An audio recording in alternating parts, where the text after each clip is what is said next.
আন্তর্জাতিক অপরাধ ট্রাইব্যুনাল অধ্যাদেশ 2024-এর খসড়ার অনুমোদন দিয়েছে উপদেষ্টা পরিষদ। এতে বিদেশি আইনজীবী নিয়োগের ও বিদেশি সংস্থার বিচার কাজ পর্যবেক্ষণের সুযোগ রাখা হয়েছে। এছাড়া অভিযুক্তদের স্বার্থ রক্ষা করে অডিও ভিজুয়াল ধারণ ও প্রচার করা যাবে। সন্ধ্যায় ফরেন সার্ভিস একাডেমিতে প্রেস ব্রিফিংয়ে এসব কথা জানান আইন উপদেষ্টা ডক্টর আসিফ নজরুল। আরও জানাচ্ছেন নাদিয়া শারমিন।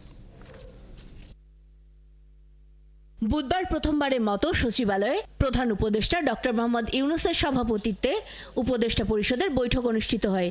প্রায় 3 ঘন্টার বৈঠক শেষে মন্ত্রিপরিষদ সচিব জানান, আন্তর্জাতিক অপরাধ ট্রাইব্যুনাল আইনে 20টি সংশোধনী আনা হয়েছে।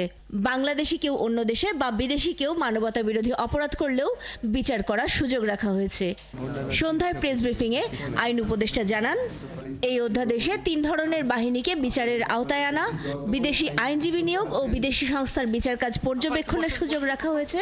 অভিযুক্তদের স্বার্থ রক্ষা করে অডিও ভিজুয়াল ধারণ ও প্রচারও করা যাবে। আজকে আমাদের উপদেষ্টা পরিষদের আলোচনাতে বলা হয়েছে, আমরা এই বিচারকে অন্য কোনো বিষয়ের সাথে সম্পর্কিত করতে চাই না।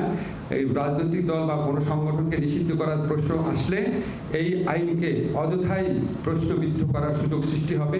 আমরা সেই সুযোগ দিতে চাই না। আমরা একদম ডিসেন্ট ওয়েতে, ফেয়ার ওয়েতে বিচারটা করতে চাই। এই জন্য প্রভিশনটা বাতিল করা হয়েছে। আরেকটা বিষয় হচ্ছে, আমরা অনুভব করেছি কোনো রাজনৈতিক দল বা অন্য কোনো সংগঠন তাদের অপরাধমূলক কার্যক্রমের জন্য যদি নিষিদ্ধ করার প্রয়োজন হয়, যদি নিষিদ্ধ করার দাবি উঠে সমাজে, তাহলে আমাদের অন্যান্য আইন রয়েছে। ব্রিফিংয়ে 7 কলেজের শিক্ষার্থীদের আন্দোলনের বিষয়টিকে দুঃখজনক বলে উল্লেখ করেন যুব ও ক্রীড়া উপদেষ্টা। জানান, আইন শৃঙ্খলার উন্নতির জন্য পুলিশ প্রধান হিসেবে বাহারুল আলম এবং ডিএমপি কমিশনার হিসেবে শেখ সাজ্জাদ আলীকে নিয়োগ দেওয়া হয়েছে। ছাত্রদের প্রতি আমাদের আহ্বান থাকবে যে কোনো প্রকার উৎকারের মধ্যে না পড়ে যেন আইন শৃঙ্খলা পরিস্থিতি বজায় রাখার ক্ষেত্রে আমাদের যে নাগরিক দায়িত্ব সেটা আমরা পালন করি। সংবিধান সংস্কার কমিশনে সংখ্যালঘুদের পরামর্শ নেওয়া হচ্ছে বলে জানান উপদেষ্টা মাহফুজ আলম।